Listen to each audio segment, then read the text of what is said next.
Selamat berjumpa. Pada seri manajemen keuangan, saya ingin mengajak saudara untuk membahas mengenai pengertian jenis usaha. Kali ini kita membahas jenis usaha perdagangan, yaitu usaha memperdagangkan produk barang.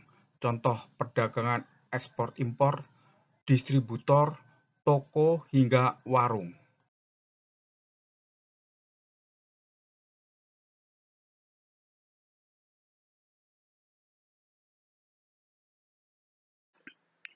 Saudara, mari kita bahas jenis usaha kedua, perdagangan, dengan mengambil contoh pedagang pasar yang menjual sayuran, buah-buahan, dan bahan makanan lainnya. Di video ini kita akan membahas pedagang pasar dan siklus usahanya untuk menyusun laba rugi dan neraca. Mari kita lihat transaksi pada Januari 2023, di mana pembayaran kepada pemasok adalah tunai, penerimaan dari pedagang sayur adalah tunai, dan penerimaan dari rumah makan juga tunai. Mari kita lihat siklus usaha pedagang sayur ini dengan pembayaran dan penerimaan tunai. Siklus ini digambarkan dalam sebuah lingkaran yang dimulai dari kas awalnya sebesar 15 juta, yang digunakan untuk investasi sebesar 10 juta, untuk sewa tempat sebesar 7 juta per tahun, dan 2 pembelian alat usaha sebesar 3 juta. Tahap kedua adalah pembelian produk jadi, yaitu sayuran dan buah-buahan, kepada petani yang kemudian mengirimkan sayuran dan buah-buahan tersebut kepada pedagang pasar tersebut. Tahap selanjutnya adalah tahap penjualan, yaitu pedagang pasar menjual kepada 2 tipe pembeli, yaitu 1. Pedagang sayur keliling, dan kedua, rumah makan. Tahap terakhir adalah tahap pembayaran. Kedua pembeli tersebut melakukan pembayaran tunai. Dan bagaimana kita menghitung kas akhir pedagang pasar itu secara harian? Mari kita lihat perhitungannya. Sebelum menghitung, mari kita lihat proses arus kas, yaitu konsep perhitungan yang mendasari siklus usaha. Pada diagram arus kas berikut ini, mari kita lihat apa yang terjadi pada bulan pertama. Kita mulai dari kas awal. Kemudian, kita lihat kas masuk yang terdiri dari 1. Penjualan tunai, 2. Penerimaan piutang, 3. Kemungkinan ada kredit yang diberikan, keempat, atau mungkin juga ada tambahan modal. Kemudian, kita lihat kas keluar, yaitu terdiri dari 1. Investasi, 2. Pembayaran tunai, ketiga, pembayaran hutang yang kita lakukan, keempat adalah biaya operasi, dan kelima adalah angsuran bank kalau kita melakukan pinjam kredit kepada bank. Dan terakhir adalah kas akhir yang merupakan kas awal ditambah kas masuk dikurangi dengan kas keluar. Dan kas akhir ini akan menjadi kas awal di bulan kedua. Dan seterusnya, pada bulan kedua kita lihat kas masuk, kas keluar, dan juga kas akhir yang akan mempengaruhi kas awal pada bulan-bulan berikutnya. Demikian proses arus kas ini berjalan terus-menerus hingga sampai pada bulan ke-12, dan kita akan mendapatkan kas akhir pada bulan ke-12. Untuk menghitungnya, mari kita lihat arus kas harian selama 1 bulan. Dimulai dari kas awal pada hari pertama sebesar 15 juta rupiah, kemudian pada kas masuk terlihat penjualan tunai sebesar 1,5 juta rupiah per hari selama 30 hari. Pada kas keluar, kita lihat investasi pada hari pertama sebesar 10 juta rupiah dan pembayaran tunai kepada pemasok sebesar 1 juta rupiah setiap harinya selama 30 hari. Kemudian biaya operasinya adalah sebesar 1.250.000 rupiah setiap minggunya. Kemudian kita lihat kas akhirnya adalah pada hari pertama sebesar 4.250.000 rupiah dan seterusnya hingga hari ke-30 saldonya adalah positif. Jadi dengan perhitungan metode arus kas, kita akhirnya mendapatkan kas akhirnya pada hari ke-30 adalah sebesar 15 juta rupiah. Dari buku kas harian, kita menyusun laporan laba rugi bulan Januari 2023. Mulai dari penjualan sebesar 45, dikurangi harga pokok penjualan sebesar 30 juta, sama dengan laba kotor sebesar 15 juta. Dikurangi biaya operasional sebesar 5 juta, sehingga laba operasionalnya 10 juta.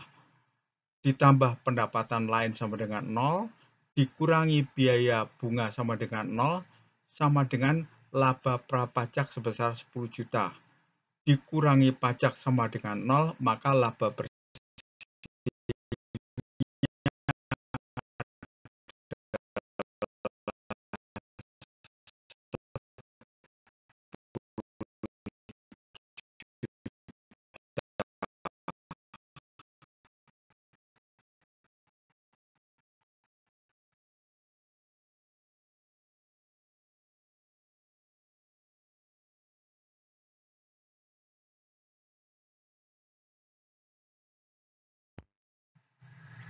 Dari kas harian, kita menyusun laporan raca, dimulai dari sisi aktiva.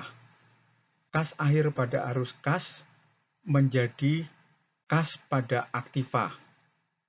Kemudian total aktivanya kita dapatkan sebesar 15, dan pada aktiva tetap kita mendapatkan angka 10 juta.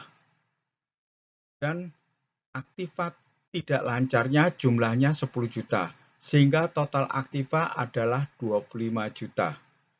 Pada sisi pasiva, dimulai dari modal sebesar 15 juta, yaitu modal kas awal pada arus kas. Kemudian laba rugi berjalan sebesar 10 juta diambil dari angka laba rugi, sehingga total ekuitas adalah 25 juta dan total pasifanya adalah 25 juta.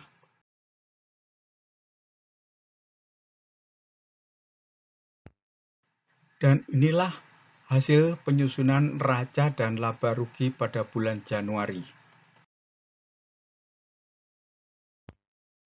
Kemudian kita lihat transaksi pada Februari 2023. Pembayaran kepada pemasok tetap tunai, penerimaan dari pedagang sayur tetap tunai, penerimaan dari rumah makan berubah menjadi piutang 30 hari. Bahasan berikutnya adalah tentang cara pembayaran secara piutang, yaitu pedagang pasar tetap membayar secara tunai kepada para pemasoknya setiap hari. Sedangkan pedagang pasar ini menjual sayurnya secara tunai kepada pedagang sayur keliling dan penjual secara piutang kepada rumah makan yang akan membayarnya setelah jangka waktu 1 bulan. Nah, bagaimana perhitungan kas airnya? Mari kita hitung dengan metode arus kas. Saudara, kita harus tahu jenis-jenis risiko usaha pedagang pasar ini. Risiko pertama adalah produk, yaitu keunggulan dan kualitas barang-barang dagangan yang dijualnya, dan juga harganya dibandingkan pasaran yang lainnya. Risiko kedua adalah risiko pasokan. Kita harus memperhatikan ketersediaan dari sayuran, buah-buahan, dan bahan makanan lainnya yang dikirim oleh petani. Dan juga harus ada beberapa petani agar pedagang tersebut tidak tergantung hanya pada satu petani saja. Risiko ketiga adalah proses penjualan. Kita harus tahu kompetensi dari SDM-nya untuk menjual sayur tersebut. Kemudian juga cara pengolahan atau penyimpanan sayur-sayur yang cepat sekali menjadi busuk. Risiko keempat adalah perilaku penjualan, yaitu apakah sayurnya itu dijual secara langsung atau tidak langsung.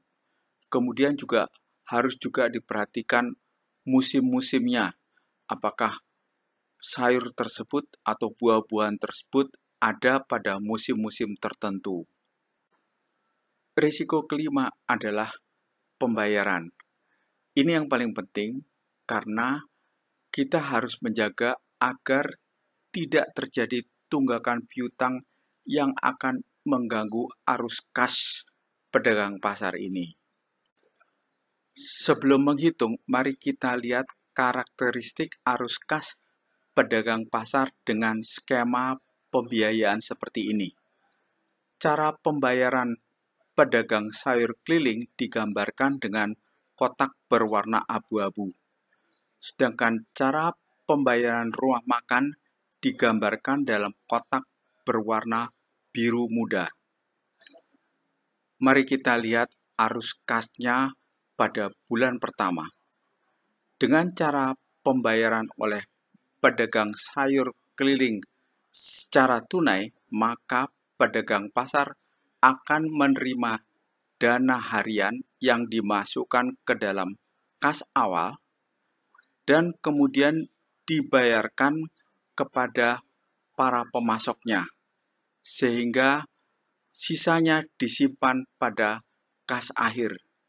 Demikian seterusnya hingga pada akhir bulan, pedagang pasar akan menerima pembayaran dari rumah makan, sehingga kas akhirnya membesar kembali. Coba perhatikan kas awalnya yang makin mengecil dari hari pertama hingga hari ke-30.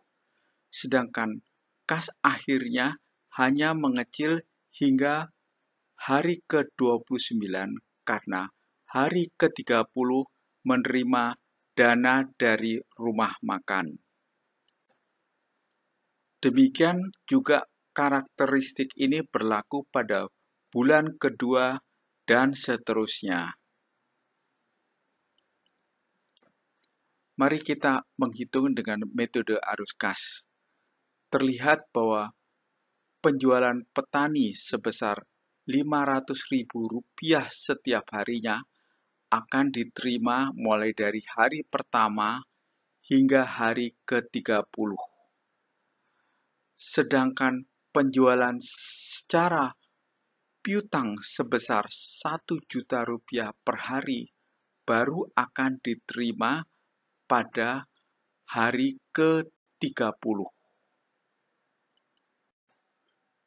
Dengan tetap melakukan pembayaran tunai kepada para pemasok sebesar Rp1.000.000 setiap harinya selama 30 hari dan biaya operasinya sebesar Rp1.250.000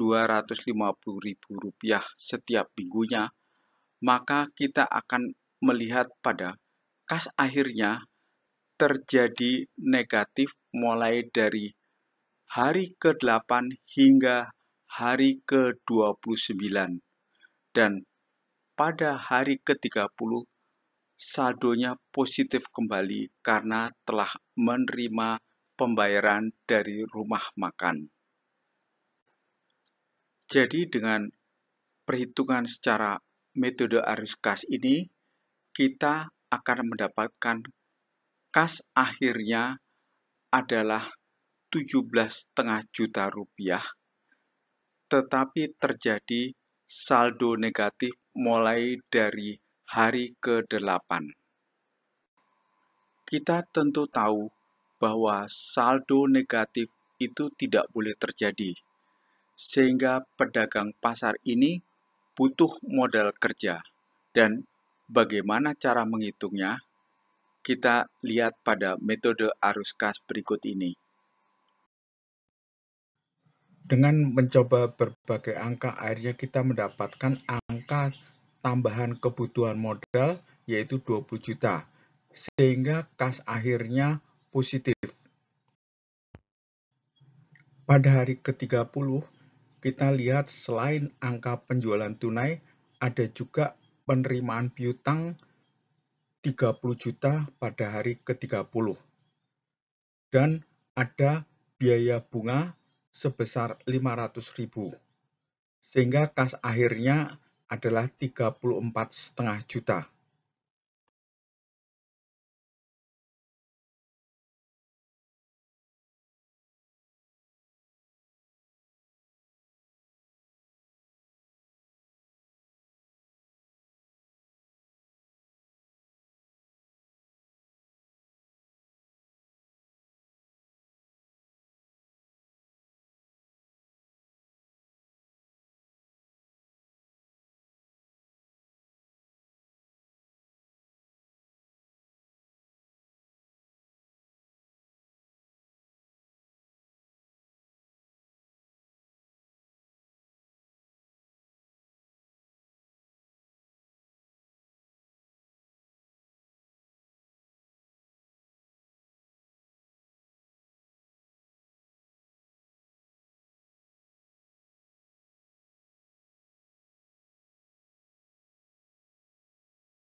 Dengan skema pembayaran ini, maka didapatkan kas akhir arus kas adalah 17,5 juta, di mana kas negatif mulai hari ke-8, sehingga butuh modal kerja sebesar 20 juta. Dan setelah diajukan ke bank dan mendapat persetujuan, maka diberikan kredit modal kerja 20 juta, sehingga kas akhirnya adalah 34,5 juta rupiah.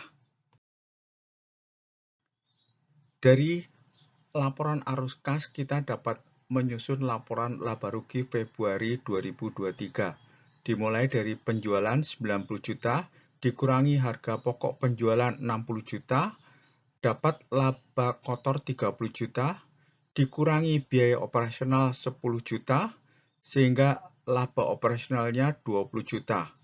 Pendapatan lain 0, biaya bunga 500.000 sebagai pengurang, dan laba prapajaknya 20 juta.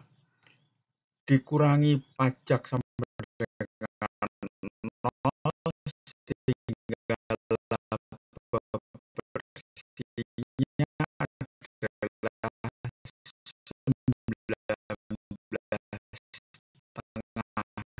juta rupiah.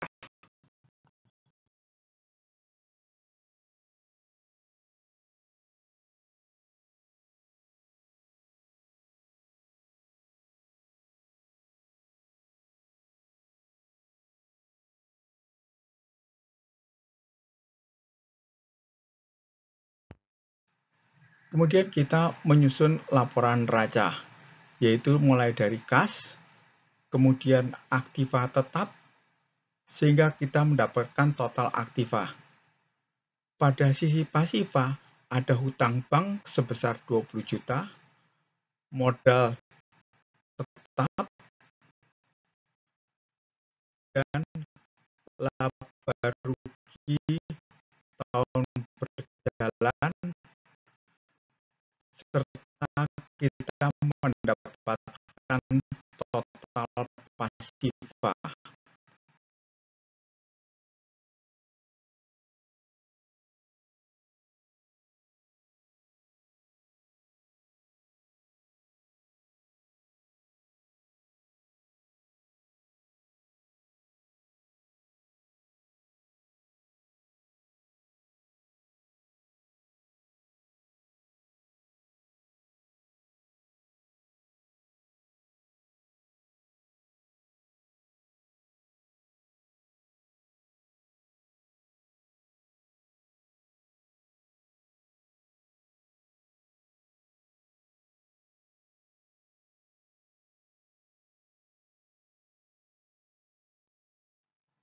Nah, inilah hasil kita menyusun laporan neraca dan laporan laba rugi.